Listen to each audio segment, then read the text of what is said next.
Hello friends, this is Sumitra and welcome to TET Manthan. तो ये आपका एमटेट का इंग्लिश पेपर 2 की आपकी आंसर की मैं आप लोगों के साथ डिस्कस करने जा रही हूँ। ये भी मुझे किसी स्टूडेंट ने पीडीएफ सेंड किया है और जिसको जो आंसर की चाहिए वो मुझे पीडीएफ सेंड कर रहा है। कंप्लीट क्वेश्चन पेपर आप लोग कोई शेयर कर दोगे तो मैं बाकी भी बना दूँगी, ठीक है। तो ये किसी ने शेयर किया इंग्लिश पेपर 2 का, लैंग्वेज 2 इंग्लिश का पेपर है आपका ये। और इसकी आंसर की अकॉर्डिंग टू मी और मेरे पॉइंट ऑफ व्यू से जो आंसर्स हैं वो मैं आप लोगों के साथ में डिस्कस कर रही हूँ। आपका पॉइंट ऑफ व्यू किसी भी आंसर में अगर अलग है तो आप प्लीज़ ऑफिशियल आंसर की का वेट करें, ठीक है। मेरी तरफ से मेरी कोशिश रहती है कि मैं आपको एक बहुत ही ऑथेंटिक आंसर दूं, ठीक है। चलिए स्टार्ट करते हैं। फर्स्ट ऑफ ऑल है क्वेश्चन नंबर 31 आपका, the spoken skill in English in a language teaching classroom can be develop through. किसके थ्रू आपकी जो स्पोकन स्किल है वो डेवलप की जा सकती है सबसे ज़्यादा? तो ये आपकी मेरी तरफ से आंसर रहेगा B, group activities where learner can talk in whichever language they would like to. मतलब एक ग्रुप एक्टिविटी होनी चाहिए और उसमें बच्चा जिस भी भाषा में कंफर्टेबल है, जिस भी लैंग्वेज में वो कंफर्टेबल है वो उसमें बात करे। स्पोकन स्किल का मतलब सिर्फ ये नहीं है कि बच्चा इंग्लिश में बात करे। स्पोकन स्किल का मतलब ये है कि वो जिस भी भाषा में बात करे उस भाषा में वो पूरे कॉन्फिडेंस के साथ में बात करे। तो इसीलिए इसका आंसर मेरी तरफ से बी होना चाहिए। 31 का आंसर आपका बी रहेगा। 32 है a print rich classroom is one. Print rich classroom का मतलब होता है in which children interact with many form of print, जहाँ पे बच्चे को इंटरेक्ट करने का मौका मिले। अलग अलग तरीके के प्रिंट वहाँ पे अवेलेबल हो, लाइक बोर्ड पे आपके कोई भी आपका कुछ प्रिंट बनाया हुआ है या फिर चार्ट पेपर्स लगे हुए हैं, कुछ इस तरीके का प्रिंटिंग माहौल जो बच्चे के लिए प्रिंट रिच क्लासरूम होता है। 32 का आंसर आपका ए रहेगा। 33 है आपका फोनेमिक अवेयरनेस इन्वॉल्व्स। फोनेमिक जो अवेयरनेस होती है वो एक ग्रुप ऑफ स्किल होती है जिसके अंदर में आपकी बहुत सारी चीज़ें इंक्लूड होती हैं, ठीक है। तो 33 का आंसर आपका बी रहेगा। 34 है आपका guided writing, guided reading helps student develop greater control over the reading process, ठीक है। तो बिल्कुल ठीक बात है, गाइडेड रीडिंग जो होती है वो बच्चे का हेल्प करती है डेवलप करने में उसका, ठीक है, greater control over the reading process. तो इसके लिए मैं आंसर जो है वो ए लगाऊंगी। 34 का ए होना चाहिए, अग्री। एंड नेक्स्ट है आपका 35 number question, reading the question in the examination hall is the example of dash reading. तो देखो, एग्जामिनेशन हॉल में जब आप क्वेश्चंस को पढ़ते हो तो वो स्कीमिंग नहीं हो सकता है, स्कैनिंग नहीं हो सकता है, इसके अलावा वो एक्सटेंसिव भी नहीं हो सकता क्योंकि आप प्लेजर के लिए तो पढ़ नहीं रहे हो, आप उसमें से एक एक चीज़ को अच्छे से समझते हो जब आप क्वेश्चन को पढ़ते हो। तो मेरी तरफ से इसका आंसर इंटेंसिव रीडिंग होना चाहिए। 35 का आंसर आपका होगा ए आपका, ठीक है।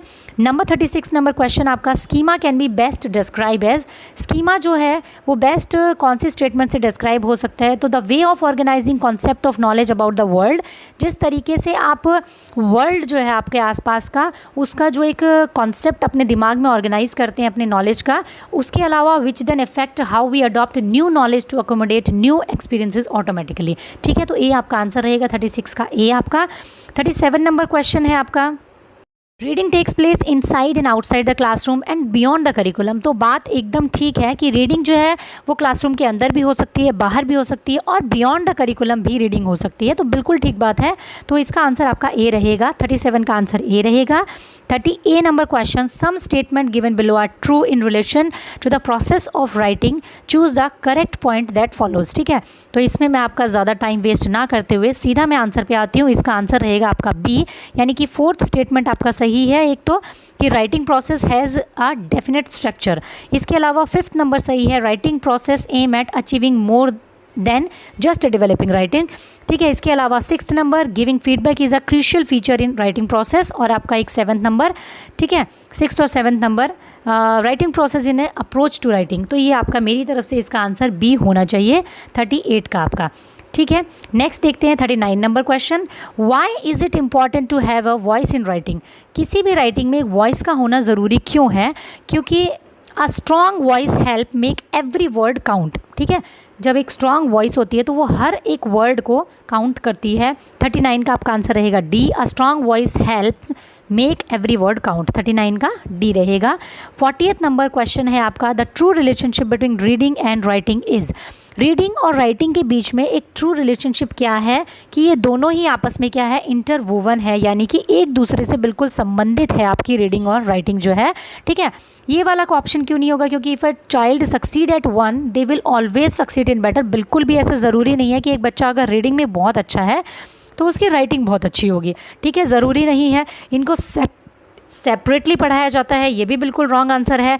Student who can not write will not be able to read, जो बच्चा लिख नहीं सकता वो पढ़ भी नहीं सकता, ये स्टेटमेंट भी आपका रॉन्ग है। तो तीनों ये रॉन्ग है। यहाँ पे क्या है, दे आर टाइटली इंटरवोवन, वो एक दूसरे से बिल्कुल क्या है, गुथे हुए हैं एक तरीके से, ठीक है। 41 नंबर क्वेश्चन है चेंज इनटू पास्ट टेंस। इसको आपको पास्ट टेंस में आपको चेंज करना है। तो I will be going to college, इसके लिए हम कहेंगे I was going to college, B आपका रहेगा 41 का आंसर आपका, ठीक है। नेक्स्ट है आपका 42, ही स्पिल द बीन्स, यानी कि चूज द अप्रोप्रिएट ईडियम। इस ईडियम का मतलब बताना है स्पिल द बीन्स, ठीक है। तो इसका मतलब होता है to reveal something that is supported to be a kept a secret, ठीक है। सी आपका आंसर रहेगा 42 का। 43 है आपका dash called English a window on the modern world and a key that would unlock the vast pressures of all scientific and humanistic field. तो इसका आपका आंसर रहेगा जवाहरलाल नेहरू, ठीक है। 43 हो गया आपका। 44 नंबर क्वेश्चन देख लेते हैं फटाफट से। The history teacher who is giving detail of some battle to the class, what kind of function of language is this. जब हिस्ट्री टीचर जो है वो किसी बैटल के बारे में आपको डिटेल दे रही है तो इसको हम कहते हैं इंफॉर्मेटिव फंक्शन, ठीक है, क्योंकि वो किसी भी तरीके की आपको एक इंफॉर्मेशन प्रोवाइड कर रही है। दैट इज़ वाई इसको हम सी आंसर रखेंगे 44 का, इंफॉर्मेटिव, ठीक है।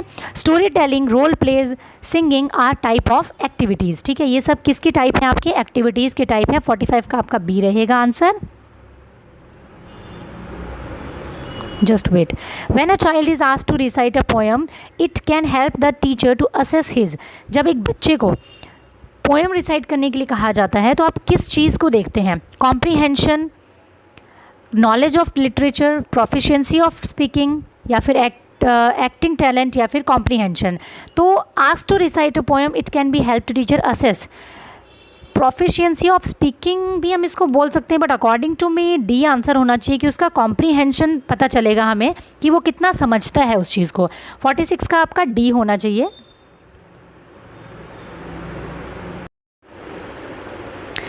uh, 47 नंबर क्वेश्चन है आपका। 47 नंबर क्वेश्चन है making meaning implies both understanding and what, ठीक है। मेकिंग मीनिंग में क्या होता है, मीनिंग मेकिंग में क्या होता है, अंडरस्टैंडिंग के साथ साथ में इंटरप्रिटेशन होता है, ठीक है। तो 47 का आंसर क्या रहेगा, D interpretation. The full form of CC, ये तो बहुत इजी क्वेश्चन है आपका, ठीक है। तो इसका आंसर रहेगा कंटिन्यूअस एंड कॉम्प्रिहेंसिव इवैल्यूएशन, ठीक है, सतत एवं व्यापक मूल्यांकन जिसको हिंदी में कहते हैं। 48 का आपका आंसर रहेगा बी।